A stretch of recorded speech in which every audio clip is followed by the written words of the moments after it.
Bueno, buenos días. En primer lugar, quisiera comenzar agradeciendo al Comité Científico del Congreso que me ha permitido participar en él.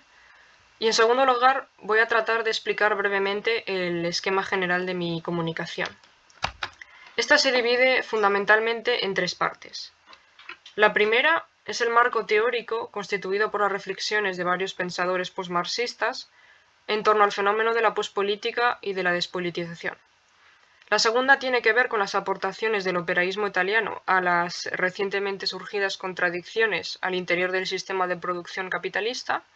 Y finalmente la última parte pone como ejemplo de estas contradicciones la compleja problemática del conocimiento y del derecho de propiedad intelectual. Entonces, empezando con la primera parte, ¿qué designan los conceptos de pospolítica y de despolitización? El concepto de pospolítica designa, dicho a grandes rasgos, una dimensión práctica consistente en toda una serie de estrategias, de modos de gobernanza y de buenas prácticas encaminadas a reducir lo político a una técnica administrativa de gestión, negociación o armonización de intereses.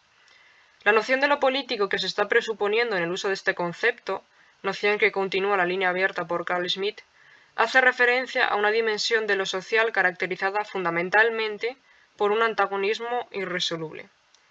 Este antagonismo ha sido caracterizado de diferentes formas según los principales autores posmarxistas que se han encargado de señalar este fenómeno.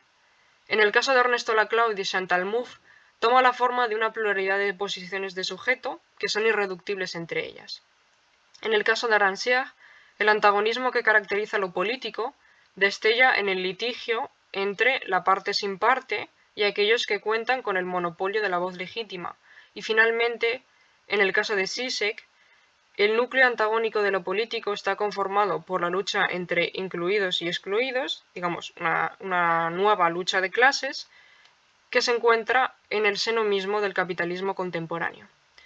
La pospolítica sería así una política que trata de obliterar de diferentes maneras este núcleo antagónico y litigioso de lo político. Digamos que es una política que aspira a librarse de lo político, paradójicamente.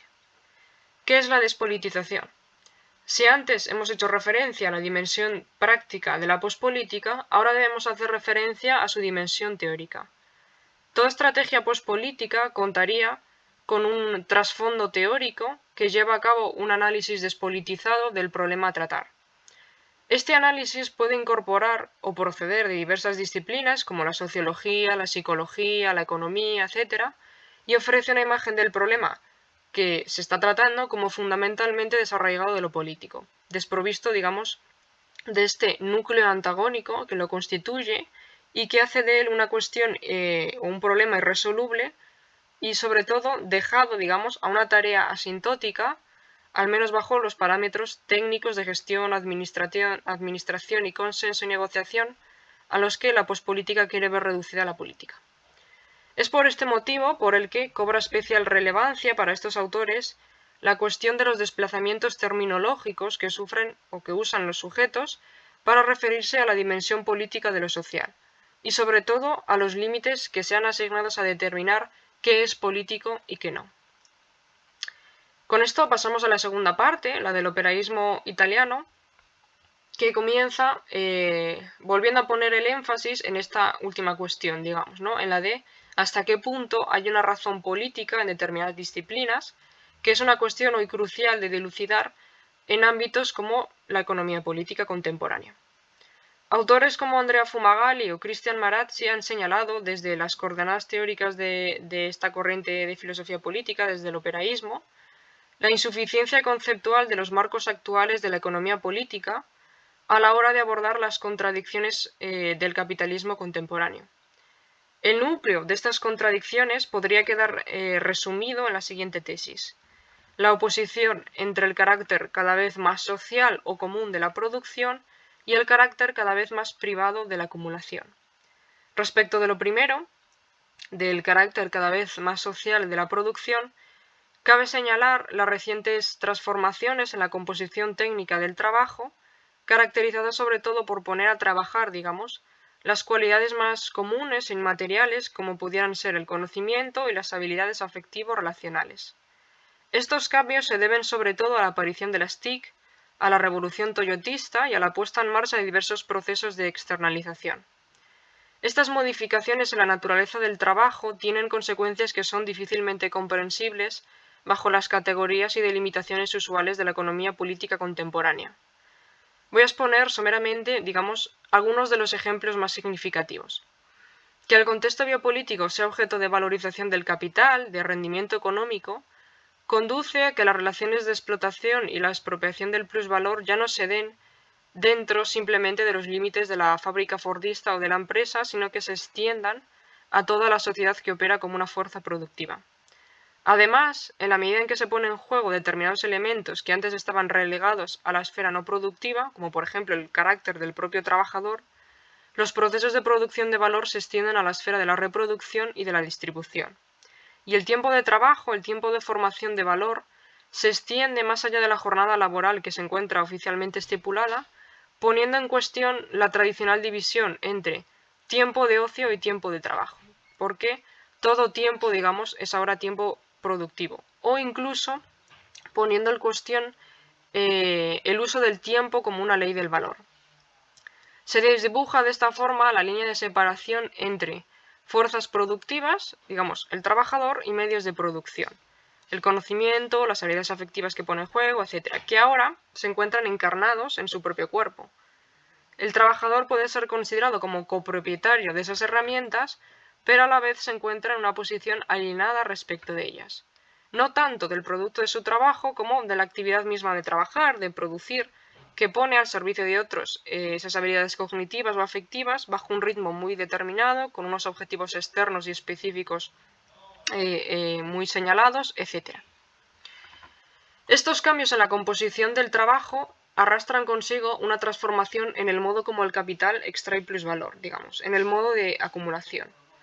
El capital reacciona estableciendo una serie de relaciones económicas de carácter financiero cuyo objeto es la valorización de las facultades vitales del ser humano.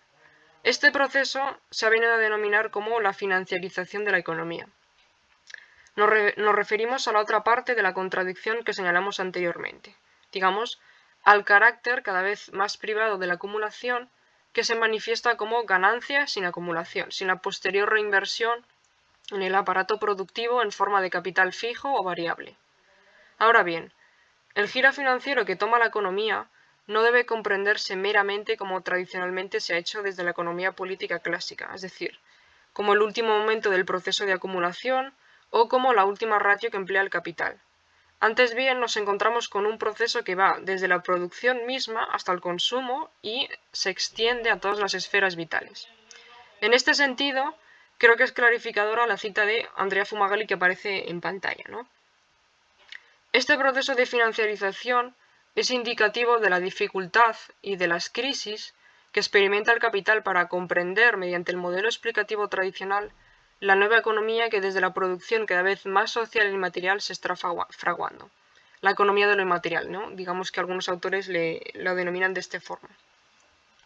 Con esto pasamos a la última parte, la tercera, que expone, la problemática que surge entre el conocimiento como un bien inmaterial y la propiedad intelectual. Los bienes inmateriales, como el conocimiento, no solo no responden ante el principio básico de los rendimientos decrecientes, sino que tampoco se ajustan al presupuesto teórico último de esta disciplina, que es la escasez.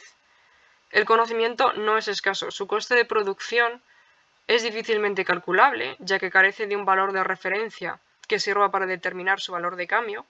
Sin embargo, sí que sabemos que su coste de reproducción es, gracias a las TIC en la actualidad, casi nulo, que su socialización es potencialmente infinita y que, además, y a diferencia de los bienes tradicionalmente teorizados por la economía política, como por ejemplo pudiera ser el petróleo, esta socialización no solo no lo destruye, no lo minimiza, sino que lo beneficia.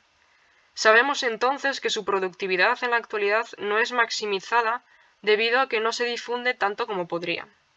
Esto se debe al uso de dispositivos e instituciones como la propiedad intelectual y las patentes que tratan de aplicar sobre un bien común los derechos de propiedad, generando de esta forma no solo un menor rendimiento de este bien, sino toda una serie de contradicciones y de problemas. La economía política tal y como Gabriel Tarde señaló, debe tratar estos bienes inmateriales, o valores verdad en su terminología, como mercancías. En sus propias palabras, puesto que no conoce otros métodos que los que ha elaborado para la producción de valores utilidad, y debe tratarlos como productos materiales, so pena de tener que trastocar sus fundamentos teóricos y sobre todo políticos.